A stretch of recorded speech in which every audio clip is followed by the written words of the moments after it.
ખોખરામાં પાણીની અછતે સ્થાનિકો લાલઘૂમ થયા છે। પૂંજાવાલાની ચાલીના રહીશોએ રસ્તો બ્લોક કરીને વિરોધ કર્યો। પાણીની સમસ્યા ન ઉકેલાતા રસ્તા પર સિમેન્ટના બ્લોક મુકાયા।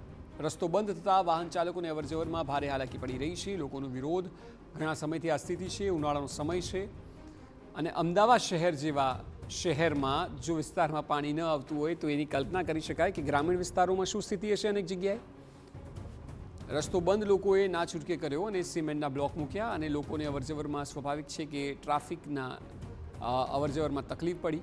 લોકોનો વિરોધ છે। ઘણા સમયથી પાણીની તકલીફ છે અને પાણીની અછતથી સ્થાનિકો હવે લાલઘૂમ થઈ ગયા છે। ખોખરામાં આવેલી છે પૂંજાવાલાની ચાલી।